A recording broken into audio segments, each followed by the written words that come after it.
got to see what you see. You are doing a great work in me. I've decided I can't stand still.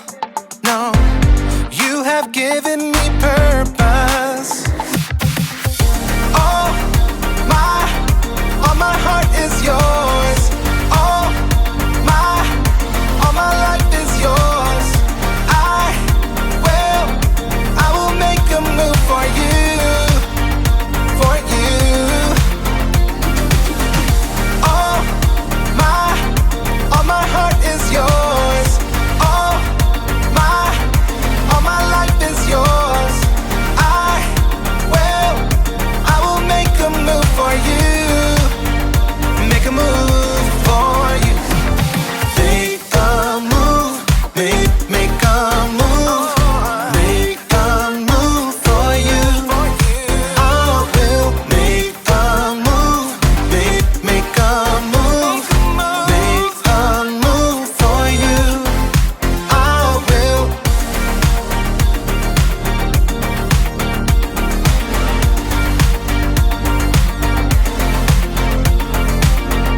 I'll take up the call to serve you.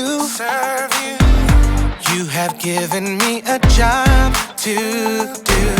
I wanna love the world just like you. Yeah, you have given me purpose. All my heart is yours. All my life is yours. I will make a move for you, for you. All my heart is yours. All my life is yours. I will make a move for you. Make a move for you. Make a move. Make a move. Make a move for you. I will make a move. Make a move. Make a move for you. I will.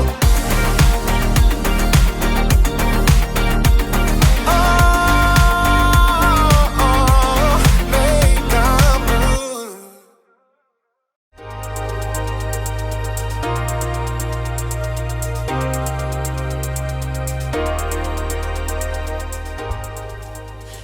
Good day, space travelers! It is I, Jacob, and I'm here to take you to the very edge of the universe, or at the very least, the very edge of initiative. Initiative is seeing what needs to be done and doing it.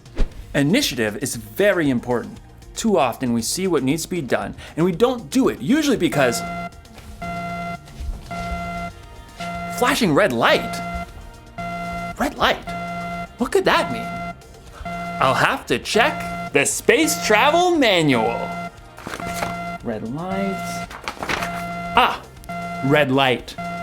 Computer malfunction alarm. To reset computer, press the blue button. Okay, good. Where was I? Yes.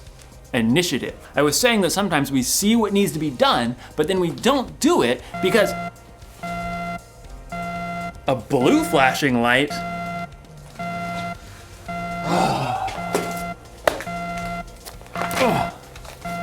Blue light, blue light, blue light, blue light. Clogged toilets.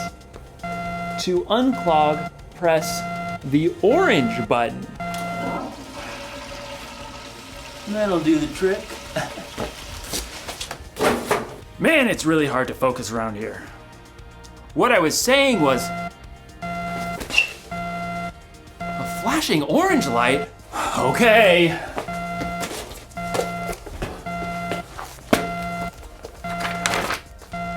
Orange light, orange light. In today's story, we'll hear more about Nehemiah rebuilding the wall around Jerusalem. A really difficult job. Orange light. Got it. Whew. I hope Nehemiah doesn't lose focus.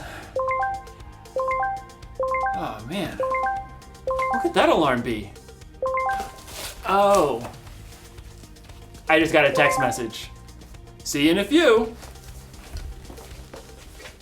The Bible. It's 66 books of history, stories, letters, and poetry that fit together to form God's one big story. The epic adventure of how He created us and loves us so much that He made a way to rescue us. As we travel through the Bible, from Genesis to Revelation, we discover people who met God and found their lives changed forever. Now, for an amazing story, inspired by the book of Nehemiah, chapters 2, 4, and 6. When Nehemiah traveled to Jerusalem and surveyed the broken down walls, he saw immediately what had to be done. We must rebuild. God moved the hearts of the people to join him. Let's get started! Hooray! But while the Jewish people were eager to repair the tumbled down walls and ruined gates, the people in the lands around them were not so thrilled. What do they think they're doing? A city with no walls stood open to attack. The people inside could never become a strong nation. The enemies of the Jews knew that if the wall of Jerusalem was rebuilt, the Jewish people might become a powerful enemy. They must cease and desist. Sanballat, a Horonite, and Tobiah, an official from Ammon, marched right up to the place where the people gathered to begin work. Pathetic. What a ragtag group. Why bother to even start? You shall never finish. Plus, the king is gonna think you're trying to take over. Nehemiah kept his cool. The God of heaven will give us success. We serve Him. So we'll start rebuilding the walls. Good luck with that. Nehemiah and the Israelites didn't need luck. They needed God's help. It was true that a few of the Jewish people were builders. Let's see. We've got priests, nobles, goldsmiths, perfume makers, farmers, grape growers, shepherds, any stonemasons. Well, let's get organized. Where he could, Nehemiah assigned each family group to work on a section of the wall closest to their home. Eliashib, you and the other priests will rebuild the sheep gate. Then, work on the wall up to the Tower of the 100. On it. Hassanah's family, I want you to work on the fish gate, lay its beams, and repair the doors with metal bolts and bars. We've got this. Nehemiah continued to give each family or group a part of the wall to rebuild. Old and young, men and women, they put everything they had to gather the fallen stones and hewing beams. In a short time, the wall began to rise again. Inconceivable. Sanballat and Tobiah were shocked to see the Jews actually making progress. They would mock the work to anyone who would listen. Do those Jews think they can make the wall new in a single day? Preposterous! The stones are all scattered and piled up like garbage. I suppose an itty-bitty fox tried to climb up on that excuse for a wall. Ah! The whole thing would fall down. Once again, Nehemiah ignored the heckling. Instead, he prayed as he worked. God, please listen to our prayer. Some people hate us. They're saying bad things about us. Don't hide your eyes from their guilt. With a burst of energy, the people worked even harder until the wall was half as high as it needed to be. Preposterous! Time for some action. Tobiah and Sanballat began to plot with the surrounding nations to attack Jerusalem before the wall could be finished. We must set guards, day and night. Even with guards in place, enemies threatened, and the Jews were exhausted. There's rubble everywhere, and our enemies say that no matter where we are, they'll attack. Nehemiah refused to be distracted. He stationed families at the weakest parts of the walls, armed with swords, spears, and bows. Don't be afraid. Fight for your families. From that day, everyone carried their weapons, even as they worked. If you hear the sound of the trumpet, run to join us. God will fight for us. Nehemiah and the Jews worked from the very first light of sunrise until the stars came out at night. At last, The wall itself was finished. It's full height. All the gaps are filled. But we can't rest yet. The entrance gate still must be repaired. Sanballat was furious, but he had another play to make. So he sent a message to Nehemiah, who was working high on the wall. Sanballat says, "Come, let's talk with one another. Let's meet in one of the villages on the plain of Ono." Oh no, I don't think so.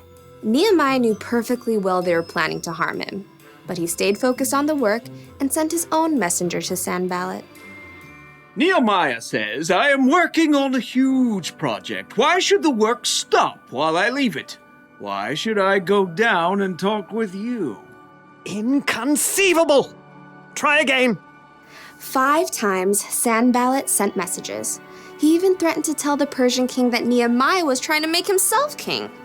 Tell Sanballat you're just making that up. Oh, I'll have to send another message. Time for a new strategy. Sanballat made one last desperate attempt. He hired a man named Shemaiah to make Nehemiah look bad with his own people. Nehemiah, some men are coming at night to kill you. Let's go hide in the temple and lock the doors. Nehemiah knew that God had not sent Shemaiah. Should a man like me run away? No, I won't go. Once again, Nehemiah saw through the tricks of his enemies. Instead of hiding away and looking foolish, he trusted God and doubled down on the work. On the 52nd day of work, the wall and gates were finished. No!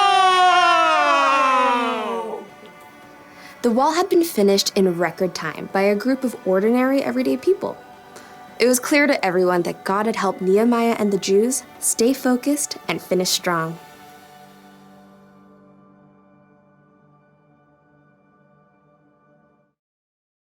Can't talk now, gotta focus. Sorry about that. It's so easy to get distracted sometimes, isn't it? I mean, you probably don't get distracted by alarms and flashing lights, but there are a lot of things that can distract you. When you're supposed to be focusing on homework, you might get distracted by the TV or the internet. When you're supposed to be cleaning your room, you might end up playing with your toys. When you're supposed to be listening to your teacher, you're making funny faces at your friends. We get distracted by our stuff, by other people, even by our own thoughts and worries. There's so many things fighting for our focus. It can be overwhelming. I mean, look at Nehemiah. He was rebuilding the wall of Jerusalem. He had enemies on the outside and people fighting with each other on the inside. It would have been so easy for him to get distracted, but he stayed focused. I mean, look at Jesus. There were a lot of things that could have distracted Jesus from doing what he came here to do.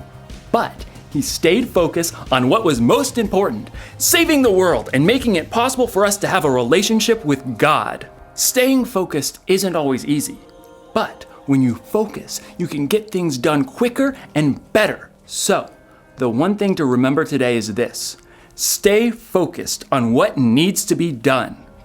If you need help, take a minute or two to talk to God before you have something you need to focus on, and try to steer clear of the things that can distract you.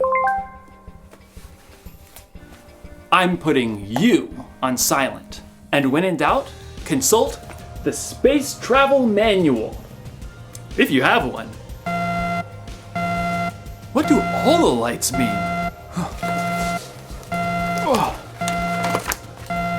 All the lights, all the lights, all the lights, all the lights. Oh. Dance party.